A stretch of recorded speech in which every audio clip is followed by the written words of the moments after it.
Welcome to the Teals Country YouTube channel. It's been a minute since I've done a video on here. I'm a lot more active on Instagram. If you don't follow me on Instagram, Teals Country over there, I post daily. But I kind of just wanted to do this all-encompassing like draft prospect video because March Madness is coming up and it's a great opportunity to get familiar with these players and watch them on the highest stage that you can possibly see it with the March Madness tournament.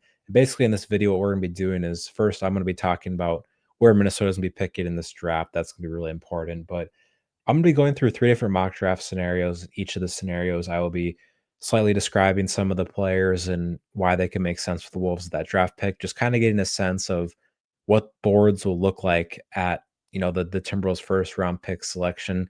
Then at the end, we'll kind of get a little bit nerdier. We'll go into my entire big board, and I'm going to be giving you guys 10 players to watch for the Timberwolves specifically. So we're going to just quickly for a minute here.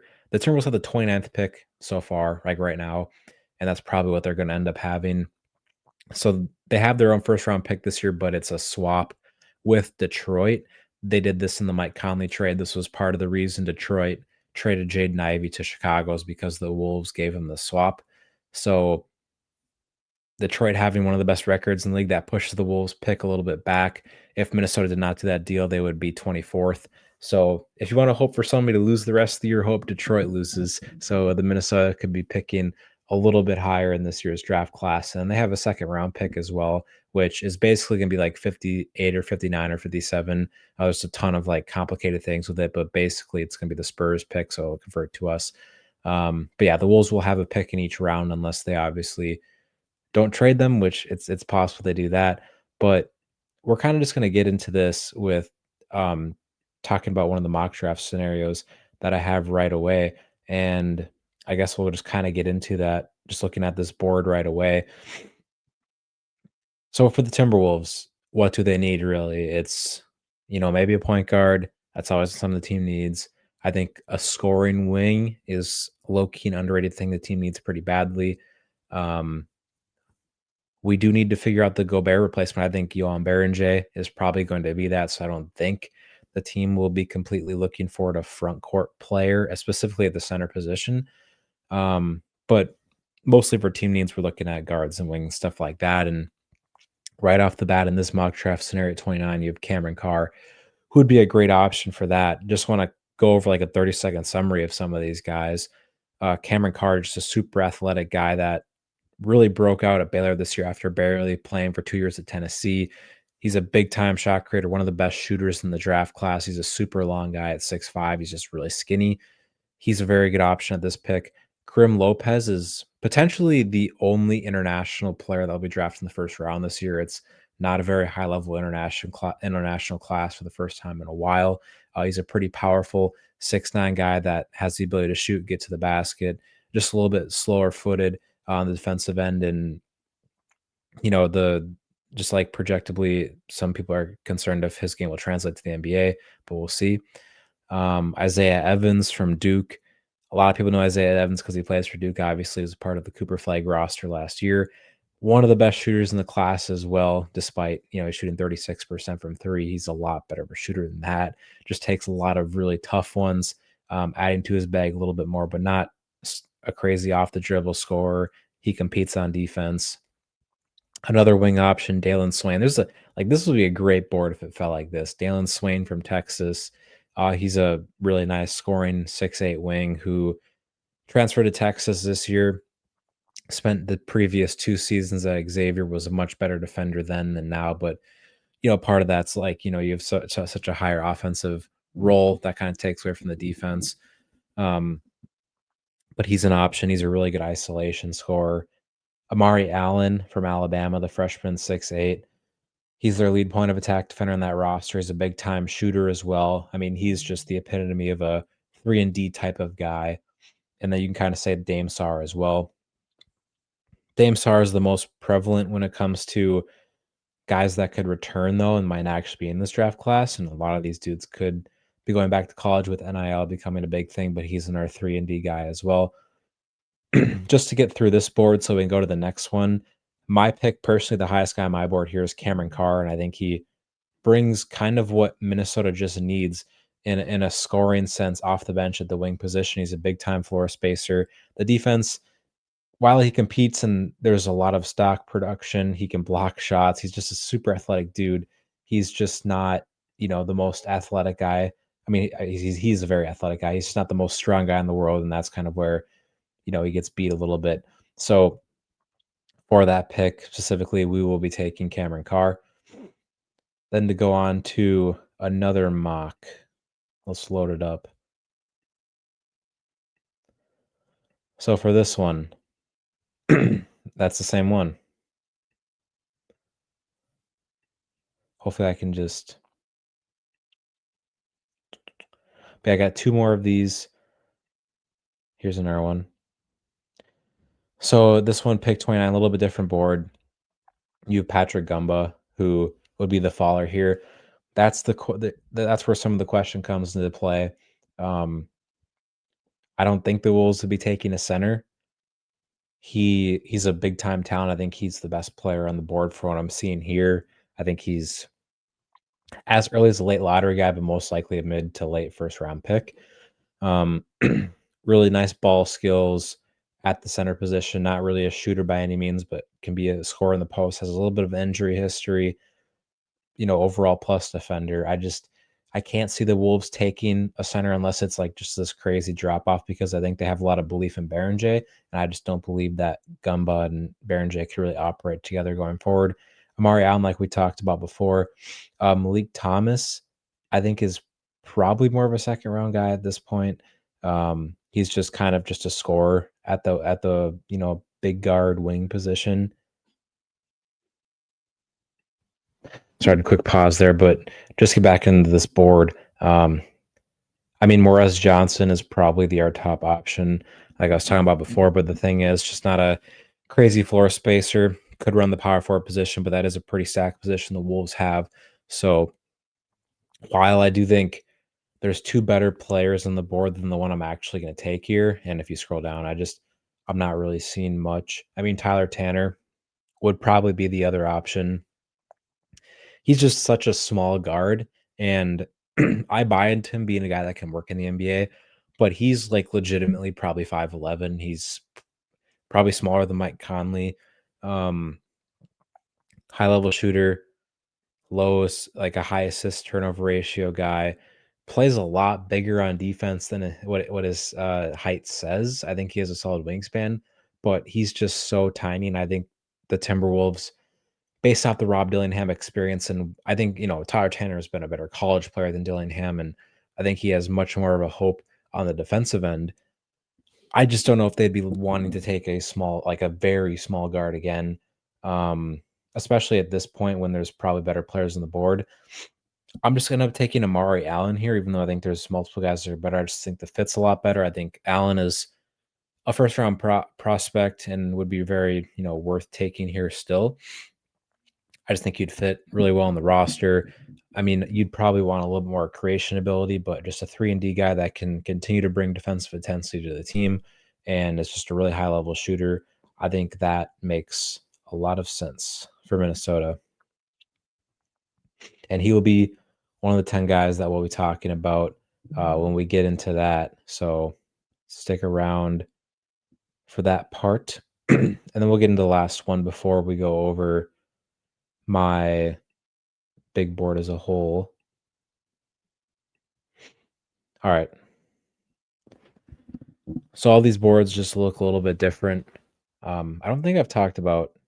Have I talked about Jefferson? Jefferson is probably the guy that we need to talk about here. Jefferson is potentially a first team All-American for Iowa State. Just a ridiculous passer at his size. It's really fun to watch the dump off passes he has at the rim. Super high level, obviously over 5 assists per game. But I think there's like some solid comparisons to Julius Randle here. Kind of, a little bit of a slower footed guy defensively as well. Has an okay three ball. That's something that's developed for him over this season. That's been a big reason why he's elevated to be a potential first round prospect. But just a big time playmaking 6'9" wing.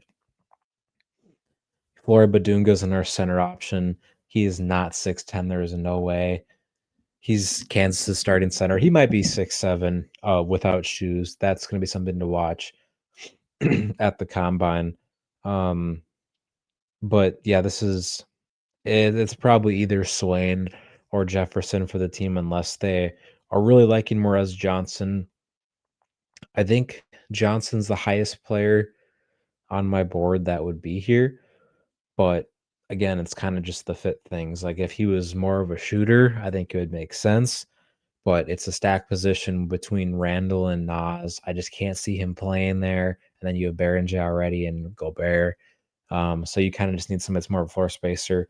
But like we were talking about Swain before, I think Swain makes a lot of sense here for the Wolves. Hopefully unlock that two-way potential more consistently with Minnesota, bring back the defense a little bit.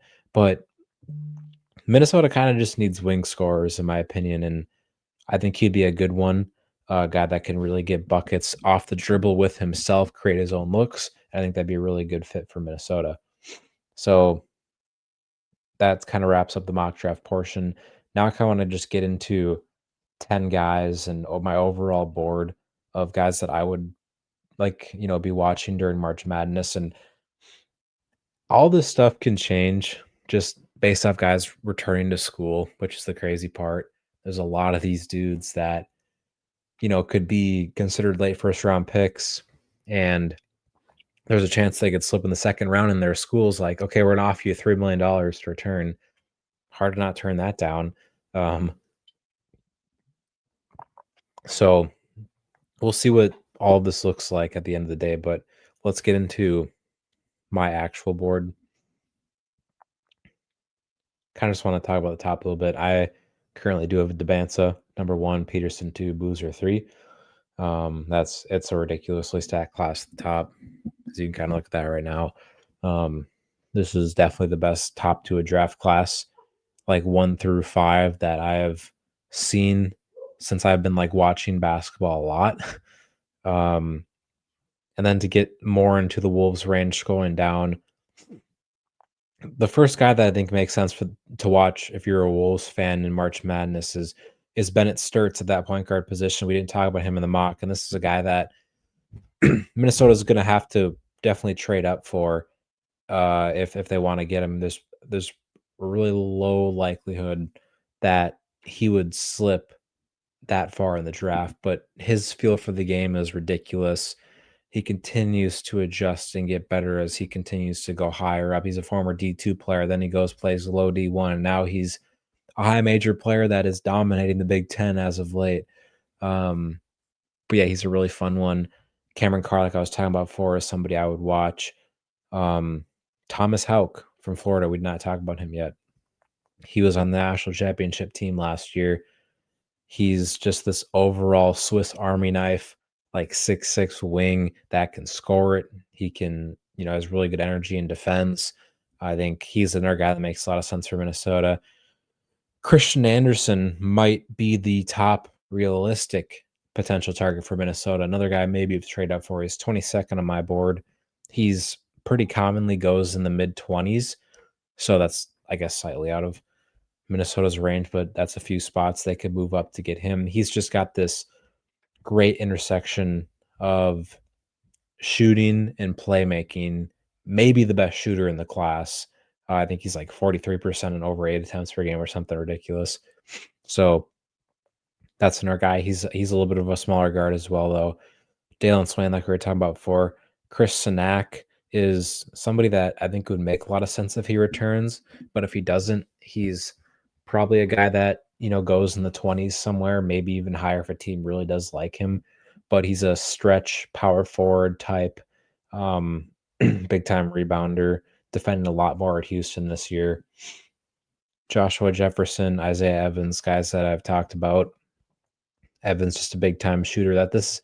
Evans is a guy from the post I made on Instagram. A lot of people like Evans a lot. And yeah, I think he'd make a lot of sense off Minnesota's bench as just this big time shooter. Tunde Yesufu is probably the last guy that I haven't really talked about that I think would make sense to watch.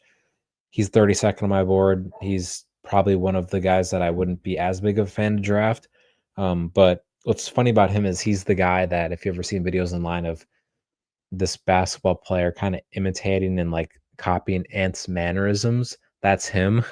He he's got a pretty similar build to him, like 6'5", super like jacked.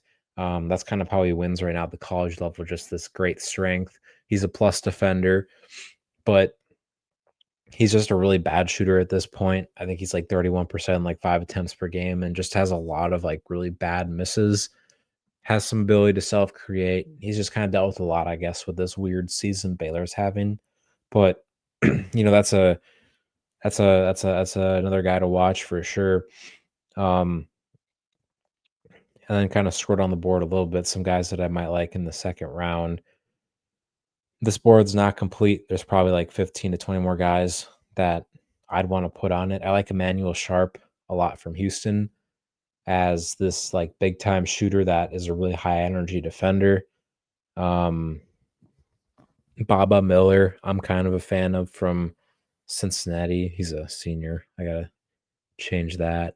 Um, just trying to think of other names I would like. Braden Smith. He's probably more of an early second round guy, but it's not hard to get a pick in that range. I think Minnesota, it would be great if they could, get a guy in the second round, like a point guard, like a Ryan Nemhard. Look what he's been doing for Dallas this year. Like, can Minnesota hit on one of those guys? That'd be incredible. And Braden Smith would be a great pick to do that. Um, that's going to kind of wrap this video up. I hope I put some names out there that you guys can watch in March a little bit as we get closer to that time of year. I'm really excited for it. Selection Sunday is next Sunday. We're getting really pumped up for that. But thank you guys for tuning in. Follow me on Instagram, T Wolves Country, and I'll be posting a lot more there about the draft. See ya.